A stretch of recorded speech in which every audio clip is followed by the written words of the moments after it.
If you run an e-commerce brand and you haven't taken a look recently at the experience on ChatGPT for shoppers, you might be very surprised. I've got 5 typical searches that someone might use to find a product on ChatGPT that I'm going to show you now. And also, if anything I show you rings a bell and makes you think we need to concentrate more on this, I've also written a guide for how to get your products into AI search. It's quite short. It just shows you the kind of categories and things you need to think about.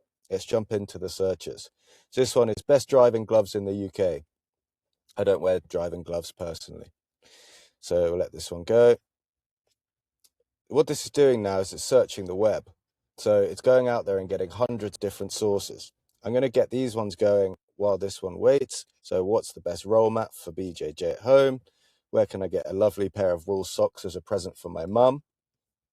I'm in North London tomorrow and I need to go to Boots. Where should I go? So this is for the physical stores.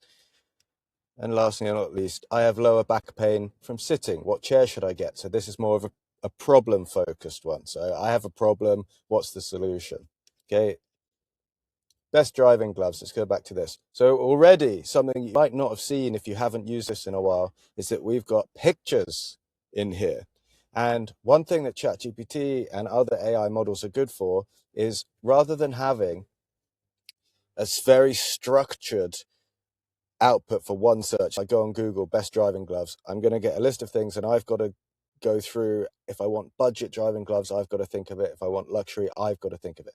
With an AI agent like this, it's considering this. So here we go. We've got best overall and it's comparing different metrics. Best luxury, again, another picture.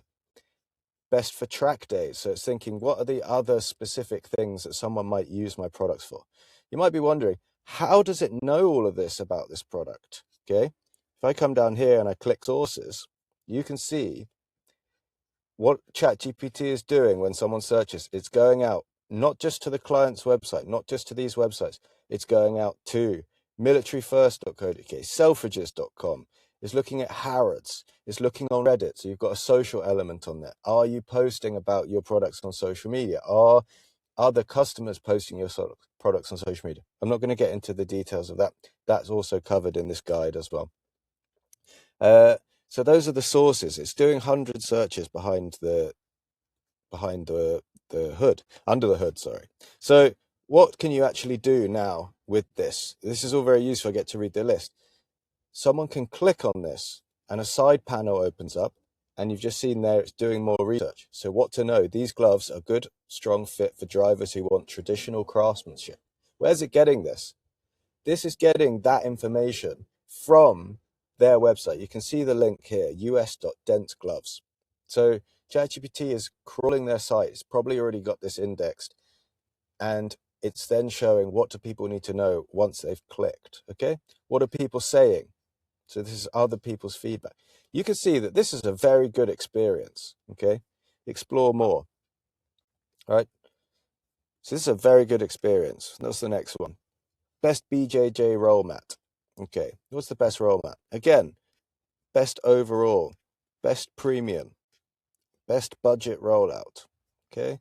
My recommendations, if I were buying one today, Fuji home roll at Zebra, okay?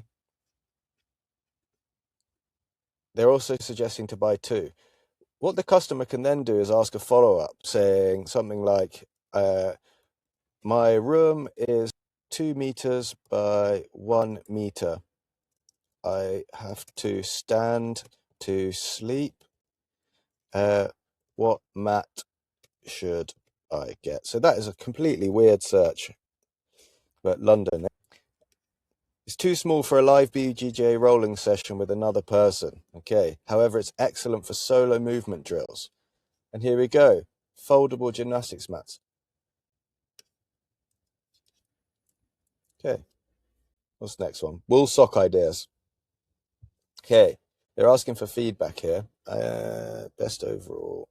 I actually think I prefer this response. So this is where a customer, sorry, I've just scratched into the microphone. This is where a customer doesn't know what they want to buy. Yeah.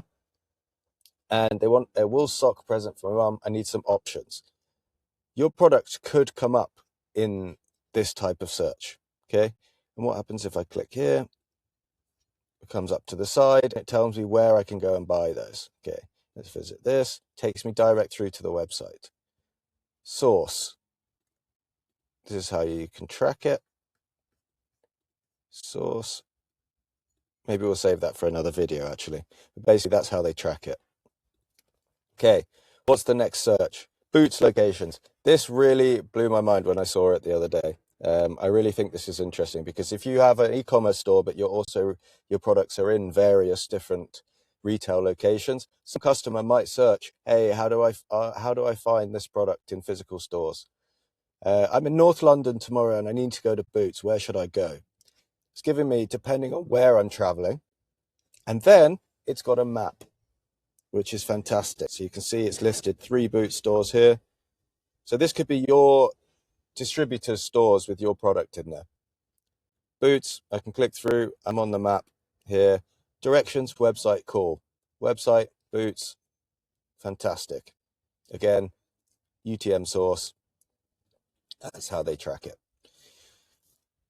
Now just very quickly, the problem search. I have lower back pain from sitting. What chair should I get? These are people that don't actually know which brands to choose. They don't have a favorite brand, for example.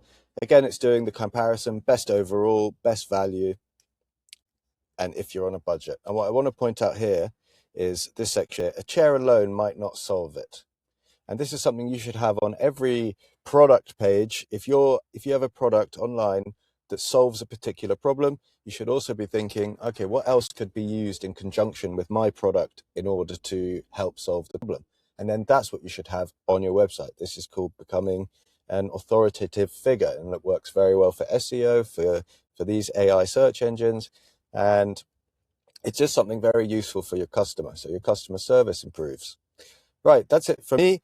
Again, if you'd like this guide, please comment down below. You can message me if you'd like, or you can comment ChatGPT product placement, and I will send that guide through to you. We help businesses get products into ChatGPT and other AI search engines, and we also run advertising on ChatGPT if that's something that you're interested in. Thanks very much. I'm Alex Rule, and have a good day.